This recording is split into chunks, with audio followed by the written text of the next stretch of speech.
Estimados jóvenes, bienvenidos nuevamente ya a nuestro segundo podcast mensual. Este podcast mensual lo hemos traído de una manera diferente, distinta al primero. Cada podcast será distinto, irá avanzando en profundidad, irá avanzando en conocimiento y también irá avanzando de una manera en la que nosotros podamos aprender, que nosotros nos interesemos por la palabra de nuestro Dios. Y para este podcast, mis benditos jóvenes, hemos traído a un hermano, el cual para mí en lo personal es un honor traerlo en frente mío, porque me enseñó mucho, por poco tiempo, pero me enseñó mucho. Y la verdad es muy grato poder hablar con él y esperamos que ustedes también nos puedan escuchar de la mejor manera. Así que le damos la bienvenida a nuestro hermano Pastor Leonardo Bravo de la localidad de Pitrufquén. Le damos un aplauso. Así que preséntese, mi hermano Pastor. Bueno, agradecerle primeramente, antes de mi presentación, agradecerle a usted, hermano Mauricio, a los jóvenes que dan esta oportunidad de poder hablar de las cosas de nuestro Dios. Agradecerle en nombre también de representarlo a usted a través del directorio de jóvenes que hacen esto que es grandioso, poder llegar con la palabra tal vez a los jóvenes que no pueden llegar a encuentros o tienen dificultad para llegar a la casa de oración, y esto le acerca la palabra a ellos y es grandioso, hermano. Agradecerle a usted en nombre de la directiva también de jóvenes. Bueno, yo soy Leonardo Bravo, pastor de la congregación de Pitrufquén. Vivo en Nueva Tortén, pero habitualmente viajo todos los sábados a dirigir el pueblo de nuestro Dios allí en Pitrufquén. Agradecido de Dios por su presentación, por sus palabras, y espero poder colaborar con un granito de arena. Amén. Muchas gracias, mi hermano Pastor. Y para dar inicio ya y entrar de lleno a lo que es el tema de hoy, siempre va a estar en el título, ya los jóvenes van a ver de qué se va a tratar el podcast. Y este podcast es bastante especial, se liga mucho con el podcast anterior, que es el de la persistencia de la fe. Sin embargo, es desde un punto de vista un poco más alejado. La primera pregunta que le vamos a hacer es sobre el título. ¿Qué es buscar al Padre? Bueno,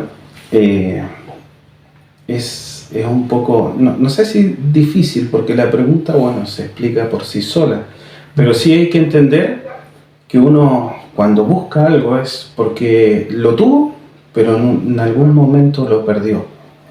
Como por ejemplo la humanidad, hoy Dios está en nuestros conocimientos, no es algo que nosotros no podamos o no hayamos alcanzado a entender, pero muchas veces la humanidad tiene otras prioridades en vez de buscar a Dios. Pero para nosotros, para la humanidad, hermanos, y nosotros como iglesia, es importante que podamos buscarle cada día a nuestro Dios.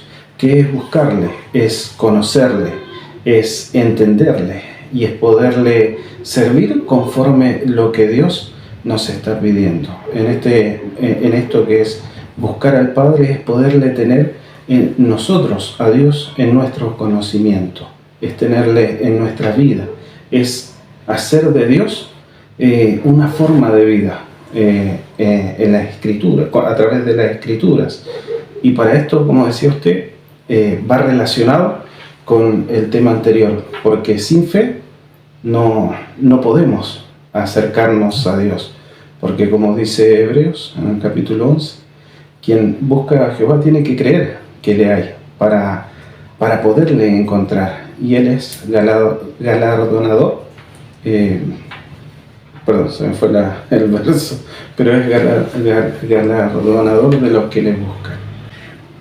Según mi hermano, en el Antiguo Testamento, usted dijo que se busca algo que quizás nosotros perdimos. si en algún momento se perdió, ¿cómo en el libro del Génesis podemos encontrar esa analogía quizás con la Sagrada Escritura? ¿Cómo la podríamos buscar? ¿Cómo podríamos buscar al Padre en las Sagradas Escrituras? Buscar al Padre en las Sagradas Escrituras. Desde el principio me refiero, desde el comienzo. Bueno, Dios tenía para sí un pueblo, y ese pueblo, Dios siempre buscó lo mejor para su pueblo, pero al momento de el pueblo corresponder este amor de Dios, siempre tuvo otras alternativas, otras prioridades. No sé si recuerda usted, hermano, cuando Moisés, por intermedio de Dios, o Dios por intermedio de Moisés, mejor dicho, liberta a su pueblo. Dios quiso hacer un pacto con su pueblo a través de las tablas de la ley, y el pueblo se encontró en un momento sin Dios, sin un líder, sin un guiador. Entonces decidió hacerse un Dios, olvidándose que Dios les había libertado de la esclavitud, olvidándose que Dios los había hecho cruzar el mar en seco, olvidándose que Dios dejó sumergidos a sus opresores en las aguas, olvidándose que Dios les alimentó, olvidándose que Dios les dio a beber agua, olvidándose que Dios los protegió. El género humano tiene esto de memoria tal vez de corto plazo, y en un momento Dios dijo que no era, o ya no era necesario que estuvieran las tablas de pacto, de poderla ver a las tablas de la ley, y fue necesario hacer un nuevo pacto, y las tablas no tenerlas de forma tangible, sino tenerlas en las tablas de nuestro corazón, hacer un nuevo pacto con los que le buscan. Y es por eso que nosotros hoy debemos de buscarle para poder alcanzar esa promesa, de poder tener su palabra, su ley en nuestras mentes y también en nuestros corazones, porque esto definitivamente tenemos que entender que las Escrituras nos llevan y nos acercan a Dios, porque, insisto, para buscar a Dios primero tenemos que creer que le hay, tenemos que saber que Dios está ahí, es un Dios presente, que somos muchas veces nosotros quienes nos encontramos grandes y le soltamos de la mano, pero Dios siempre permanece fiel. Ok, mi hermano. Quizá la siguiente pregunta nos podría ayudar a usted, a nosotros los jóvenes, en el ¿por qué ocupamos? Usted dijo que teníamos que ocupar las Sagradas Escrituras para buscarlo. ¿Por qué hay que ocupar la Biblia para buscar a Dios? No lo puedo encontrar en otro lado. O sea, muchos de afuera de la iglesia e incluso adentro creen que la Biblia muchas veces no nos acerca tanto, o no se puede encontrar en otros lados que no sean la Biblia. Dios, ¿qué nos puede decir usted sobre eso? Siempre se ha pensado o se pone en duda las Sagradas Escrituras, porque hoy se ha comercializado mucho, es uno de los libros más que están en todos los hogares, y eso quiere decir que tiene muchas impresiones, y sin duda alguna la gente relaciona la Escritura con que la escribió un hombre para poder lucrar con ellos, pero no está tal vez no están muy alejados de la realidad, porque la escribieron hombres, pero con la diferencia, como dice el apóstol Pedro, que la escribieron inspirados por el Espíritu Santo de Dios. O sea que las Escrituras, hermano, es lo que nos lleva a nosotros al conocimiento de nuestro Dios. ¿Ha oído usted de los principios de fe? Sí, los que ocupa nuestra iglesia en específico. Nuestra iglesia en específico. Sí. Quiero tomar los tres primeros.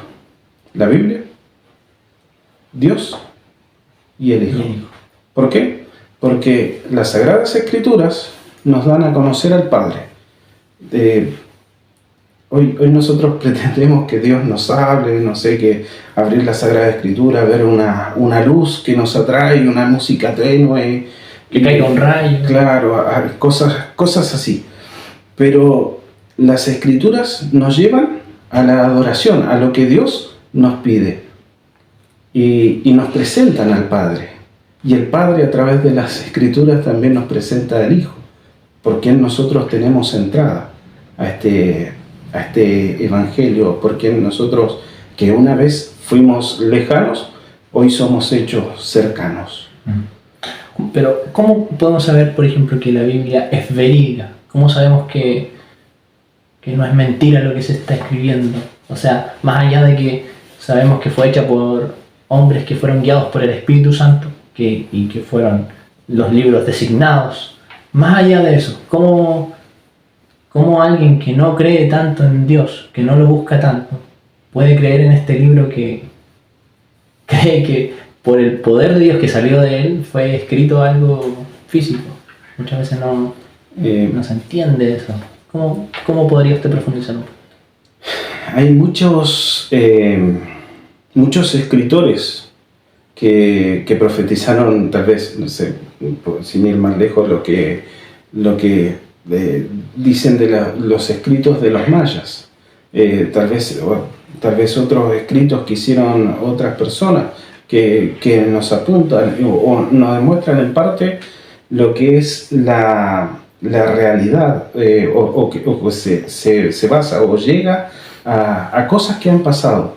Pero las Sagradas Escrituras, hermano, usted toma la historia contemporánea, la toman, y siempre las Sagradas Escrituras partieron al lado, porque si usted lee las Escrituras, hay relatos históricos que están, como por ejemplo, tal vez los últimos que nos habla de, no sé, si usted toma el capítulo de Mateo, el capítulo 24, donde da las señales que vienen antes del fin, y empieza diciéndonos que van a haber muchos anticristos, que van a hacerse muchos pasar por el Cristo, diciendo yo soy el Cristo, y a muchos se engañarán. Que van a haber hambre, terremotos y guerras por los lugares, guerras y rumores de guerra. Y si usted analiza esto, hermanos, en las Escrituras, se da cuenta, la Escritura le demuestra que las cosas, no la Escritura, sino que lo que sucede, hermano, está relacionado con las Escrituras.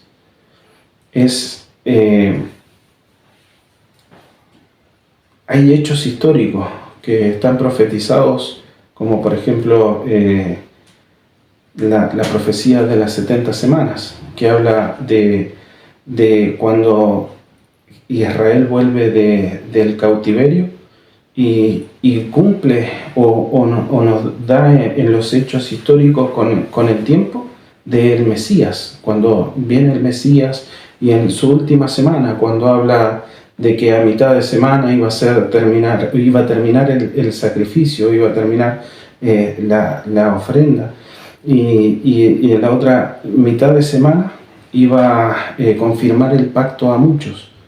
Y cuando usted toma los hitos históricos, los años que están relacionados en esta profecía de las 70 semanas, los llevan ni más adelante ni más atrás. Los lleva a los hechos que están escritos puntualmente.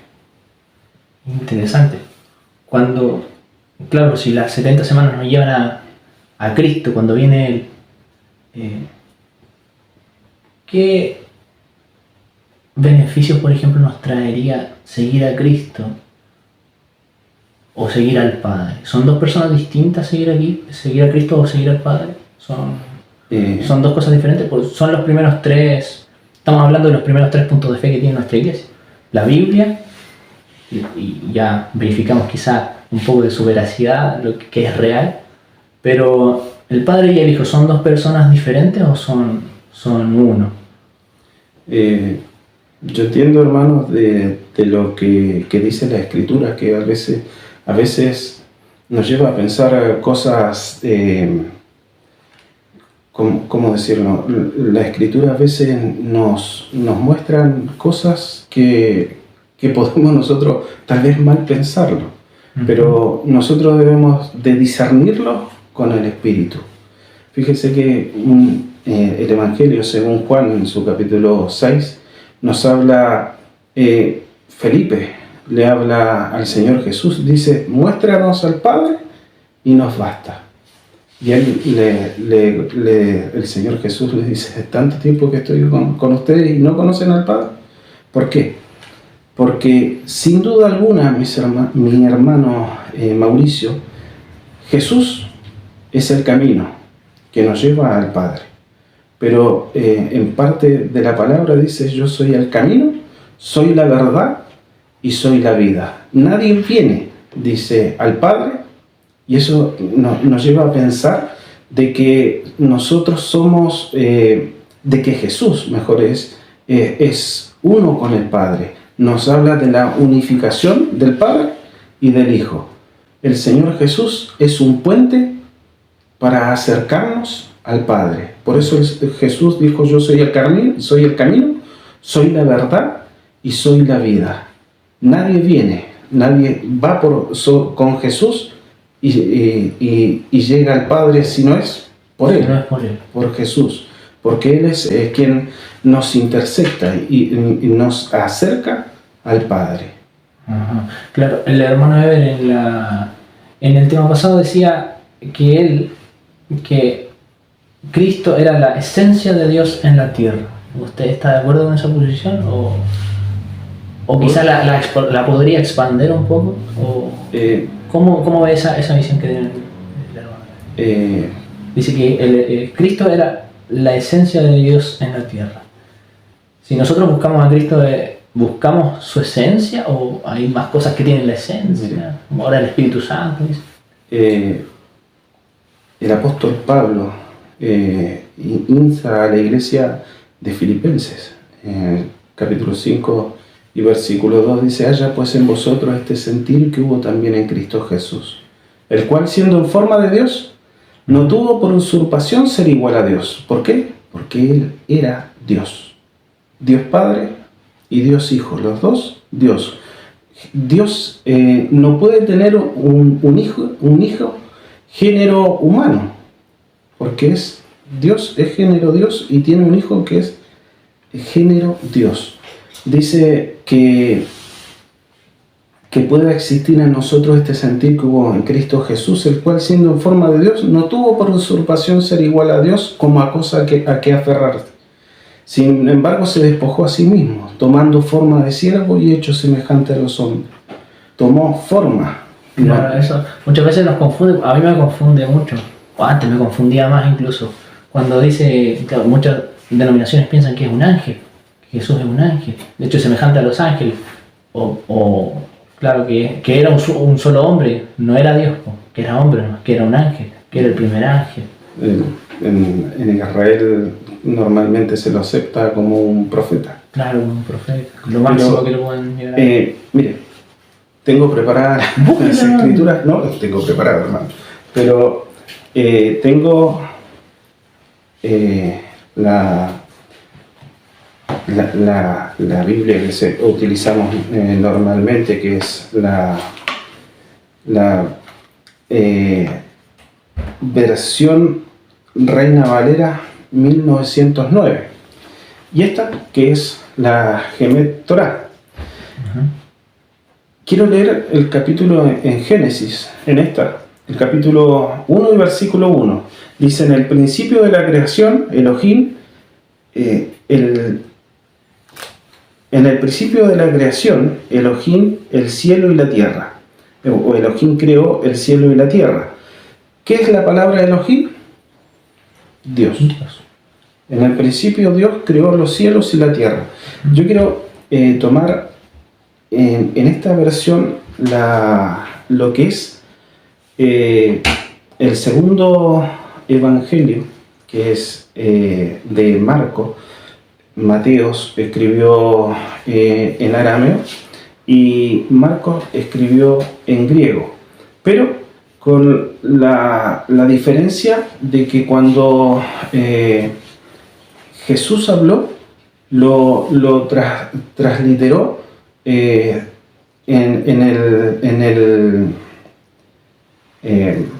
el ¿cómo se llama? En el idioma, digamos, que hablaba el Señor Jesús. Quiero leer el capítulo 15 y versículo 34. Dice: y a la hora de nona, estamos hablando de Jesús crucificado, a la hora de nona exclamó Jesús a gran voz diciendo: Eloi, Eloi, lama sabachthani, que declarado quiere decir: Dios mío, ¿por qué me has desamparado? Y aquí, hermano, quiero hacer un alto y decir por qué cuando se comenzó en el Génesis se habló de Elohim, y por qué cuando Jesús habla dice Eloi, y significa lo mismo, Dios mío y Dios. Porque mal traducido, Elohim, mal traducido, querría decir dioses. ¿Por qué? Por el Padre y el Hijo, los dos son Dios, son género Dios. Pero acá hay una división. ¿Por qué división? División de lugares. Dios en el cielo y Jesús en la tierra. Okay. Y estaba clamando Jesús a Dios. Y entonces lo llamó Eloi.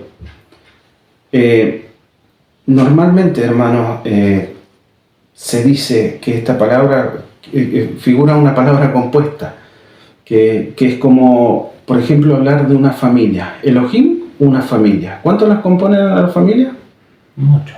Estamos hablando de una familia, pero la componen, puede ser muchas personas. De 2, de 3, hasta, no sé, más de 10, pueden formar una familia. Pero aquí, Jesús en la tierra clamó Eloi, y en el Génesis decía Elohim. ¿Qué quiere decir? Que Dios, que Jesús también es Dios. Jesús, lo que dice el apóstol Pablo en el capítulo de Filipenses, dice que Jesús no tuvo por usurpación ser igual a Dios, sino que se despojó y tomó forma de siervo, para que pudiese cumplirse lo que de él estaba escrito. Porque Dios no tiene ni principio de vida ni fin de vida.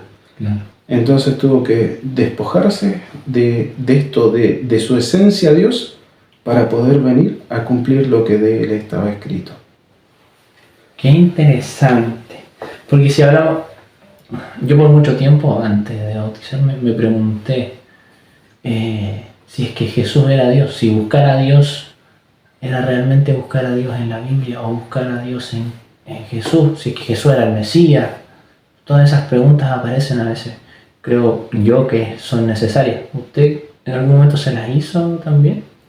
Me preguntaba varias cosas, como cuando Moisés pidió ver la divinidad de Dios. Le dijo que iba a pasar, lo iba a esconder detrás de un monte, entre las trizaduras de una peña, lo iba a pasar él por delante, pero no iba a pasar mostrando su cara, porque nadie podía ver su cara y vivir. Entonces pasó de espaldas por delante de Moisés, y pasó Jehová por delante de Moisés proclamando el nombre de Jehová que estaba en los cielos.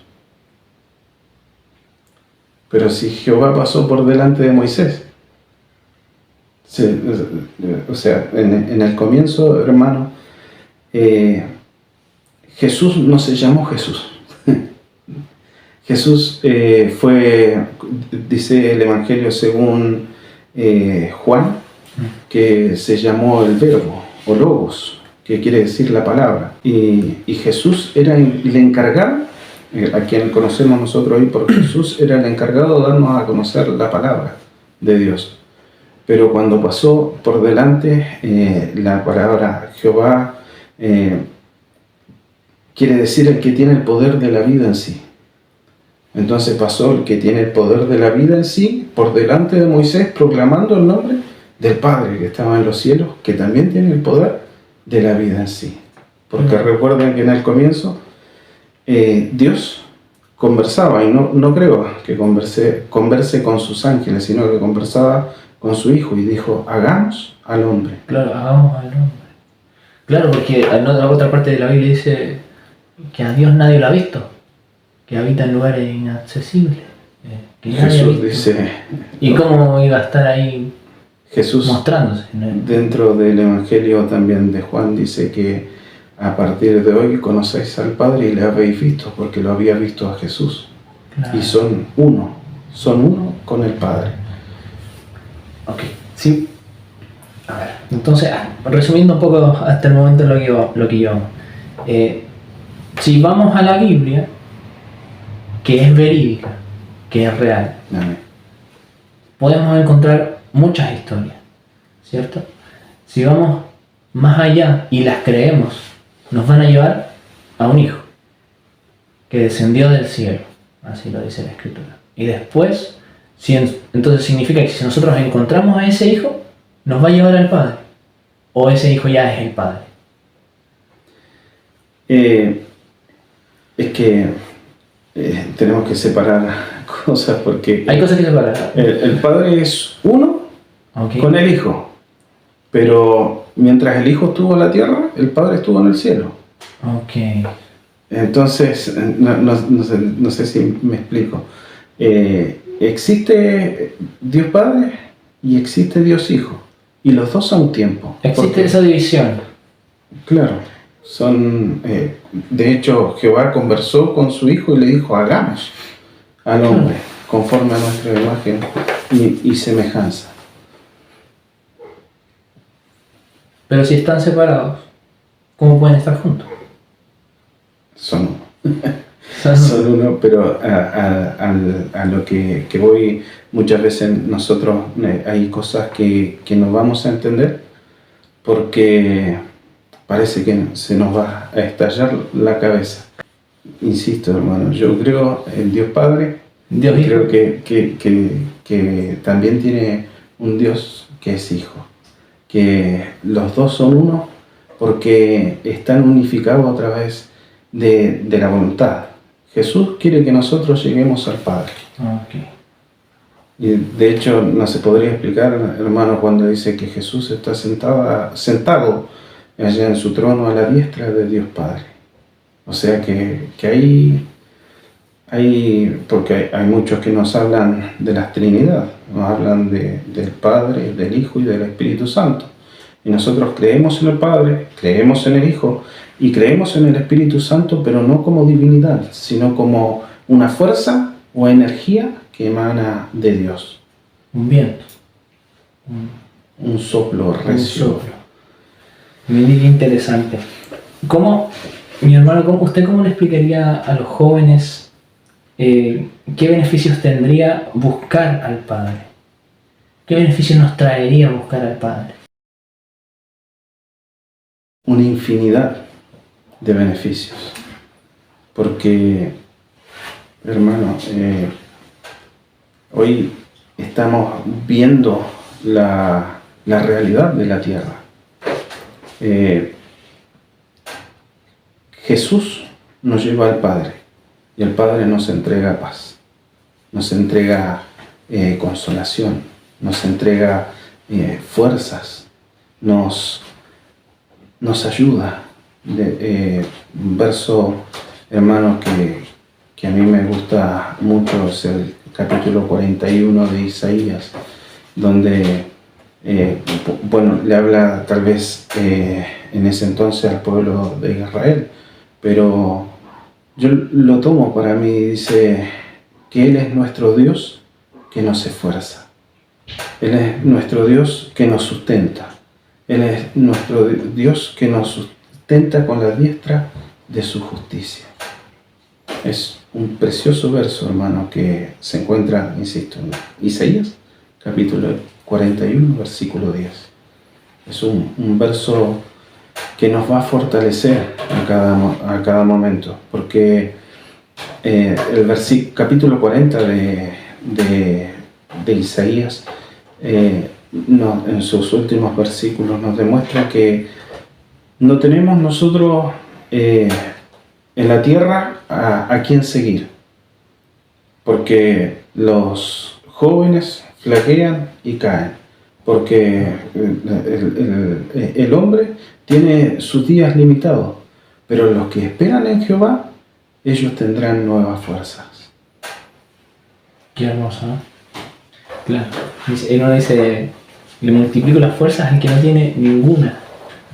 Una vez escuchaba una meditación que decía que no se podía humanamente no se puede multiplicar algo por cero. Y Dios multiplica por cero.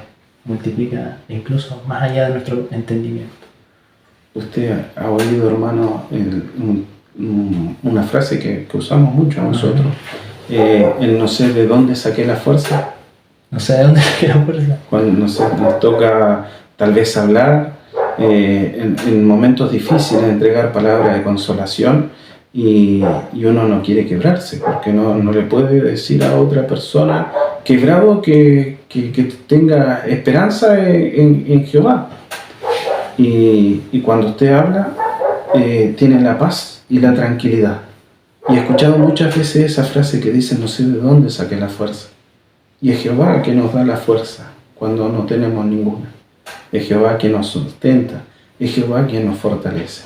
Es Dios, ese Dios que tal vez la humanidad lo ha perdido, hermano. O ha buscado otro Dios equivocado. Porque dioses hay muchos, pero como Jehová no hay ninguno. Ninguno, como el único Dios. Porque hay un solo Dios. Hay un solo Dios. Que volvamos un poco, mi hermano, al principio, ya casi vamos finalizando. Y vamos a finalizar con el principio de nuestra conversación. Quizás nos podría usted hablar de cuando Dios, por intermedio de Moisés, le dice que van a llevar las plagas a Egipto. ¿Qué nos podría decir sobre ese momento, sobre esos sucesos que ocurrieron ahí? Según lo que yo tengo entendido, Dios fue derrocando cada dios falso, porque antes de que existiera la humanidad, en ellos un solo Dios, ellos no creían en un solo, creían en muchos dioses. ¿Qué nos podría decir sobre eso? Es que, hermano, digamos, yo lo voy a tomar lo mismo, pero lo voy a poner más acá, más adelante. El mismo relato con, por ejemplo, el dar a conocer, porque antes se conocía del Dios único, de Jehová.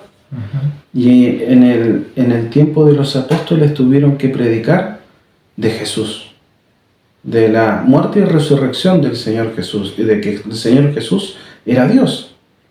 Pero si toda la vida habían escuchado ellos de un solo Dios. Y fíjese que al igual que Moisés, los apóstoles tuvieron la palabra, tenían que entregar la palabra, pero también tenían una gran señal. ¿Cuál era esta gran señal? Pedro caminó sobre las aguas. Se hundió, pero miremos la mitad del vaso lleno. Caminó por sobre las aguas.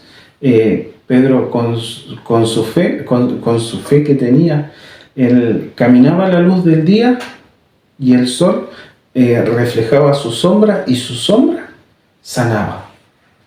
Porque necesitaba él poder demostrar el poder de Dios. Moisés en aquel momento tenía, el pueblo de Egipto tenía muchos dioses, pero como Dios no había ninguno. Entonces comparaba a Dios a los dioses, comparaba a Moisés a los dioses de Egipto con Dios, y Dios respondía, porque tomaba cada plaga iba dirigida a un Dios en específico, y ese Dios en específico no las podía libertar como Dios libertaba a su pueblo, o como Dios no les podía proteger, como Dios protegía al pueblo de Israel. Así los dioses egipcios no pudieron proteger a Egipto. Entonces,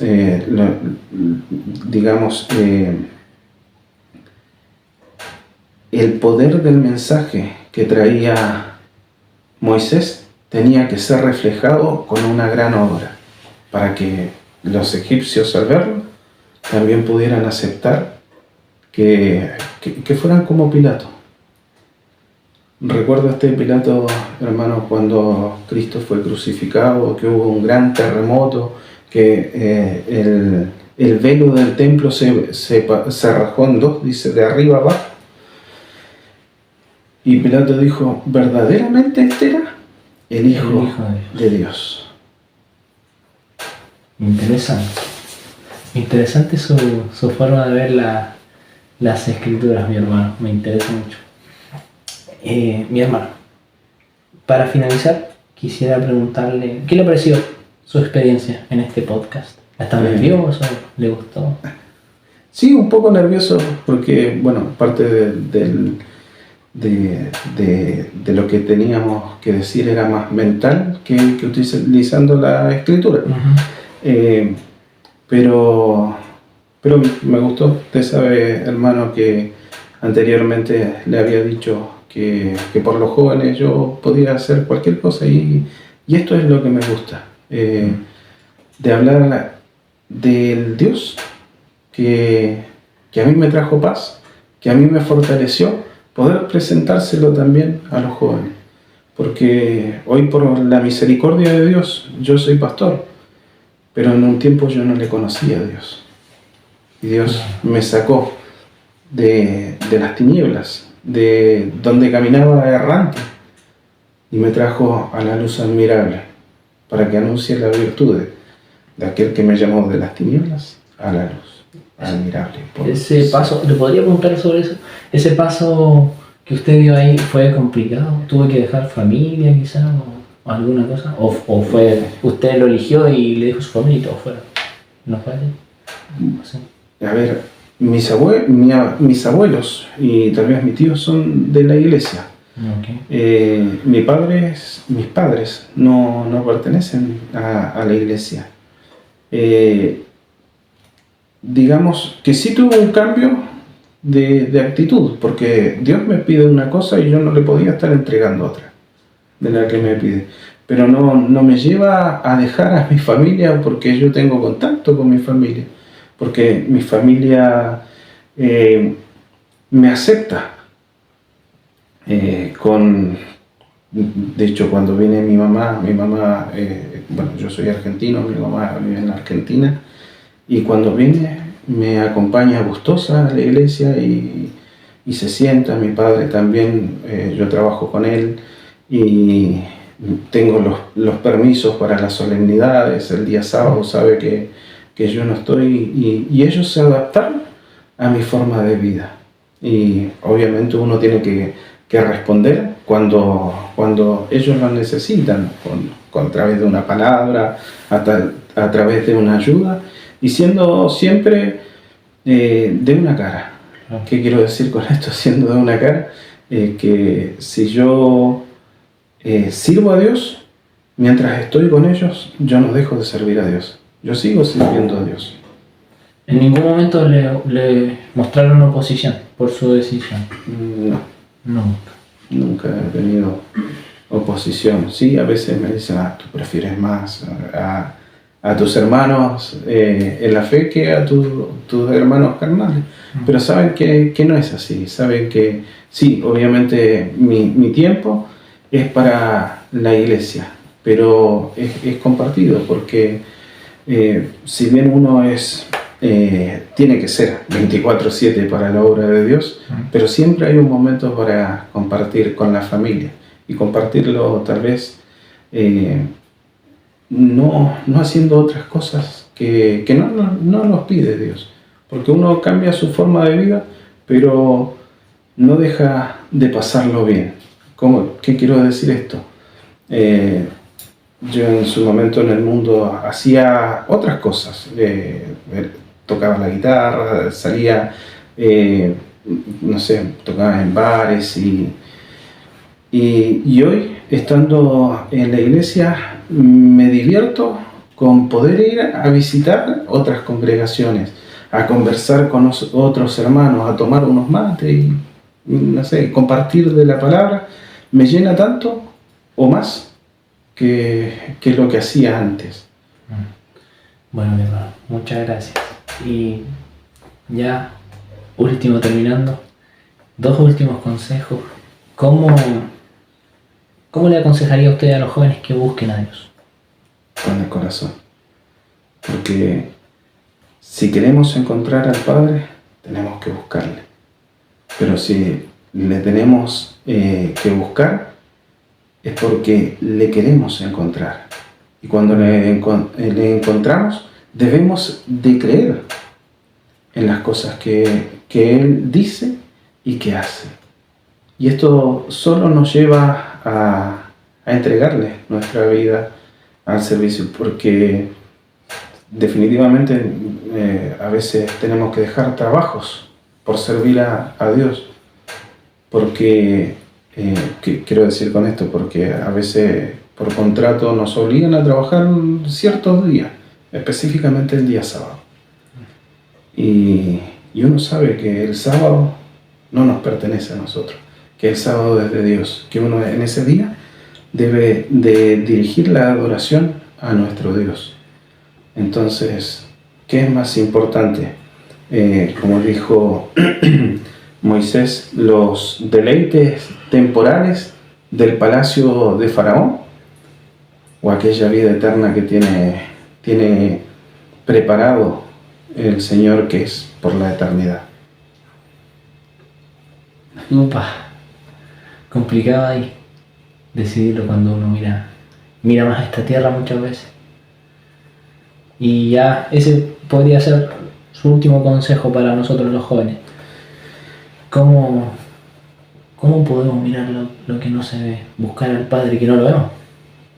Como ¿Cómo mirando al invisible.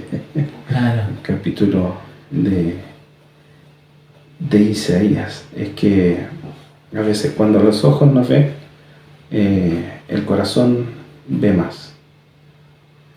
Nosotros con la vista tal vez nos cueste entender algunas cosas, o nos cueste creer algunas cosas, pero el corazón, al leer el relato tal vez de lo que fue la pasión de Cristo, de lo que fue entregarse para ser azotado, para ser castigado, para ser coronado con espinas, para que clavara, para que sus manos sean rotas por clavos, sus pies, su costado.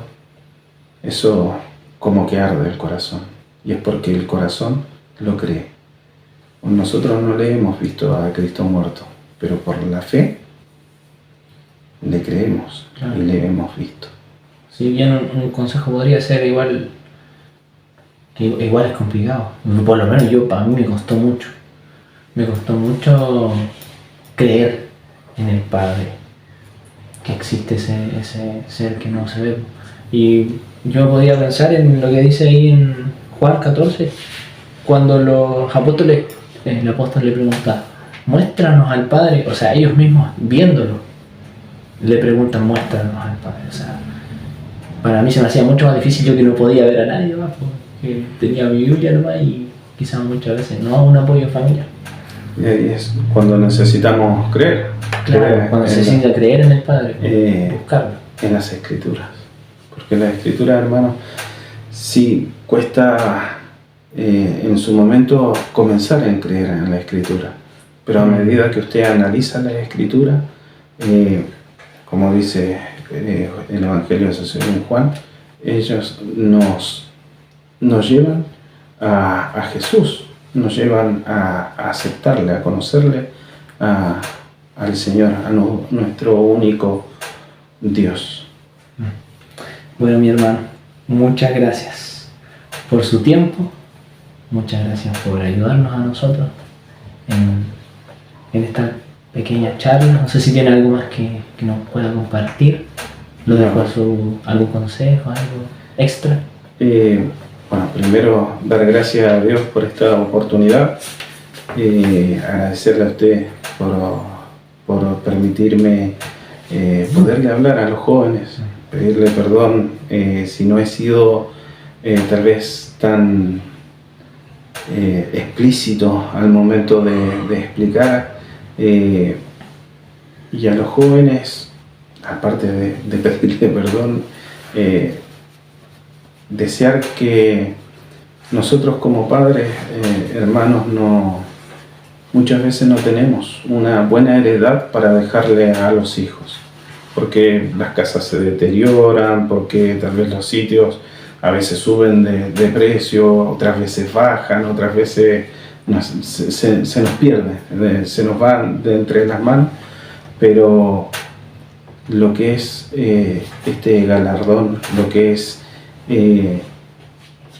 este evangelio, hermano, es eterno, y la recompensa es maravillosa. No hay nada, no hay ni oro ni plata que la puedan comprar, y Dios nos la está dando gratis, poderla aprovechar. Bueno, muchas gracias, mi hermano, y nos despedimos. Este ha sido el segundo podcast mensual buscando al Padre. Primeramente, decirle a los jóvenes que este podcast es para que ustedes lo puedan ver. Ojalá cuando lo vean con todos los jóvenes, sea con un pastor y con el asesor, primeramente para ellos. Y aquellos que no son de la iglesia, que quizás pueden ver, o aquellos que quieran escucharlo, puedan escudriñar, puedan buscar en la Biblia. Todo lo que nosotros hablamos acá es 100% basado en la Sagrada Escritura. Así que nada se sale de ahí, todo está ahí. Y muchas gracias, nos vemos. Muchas gracias.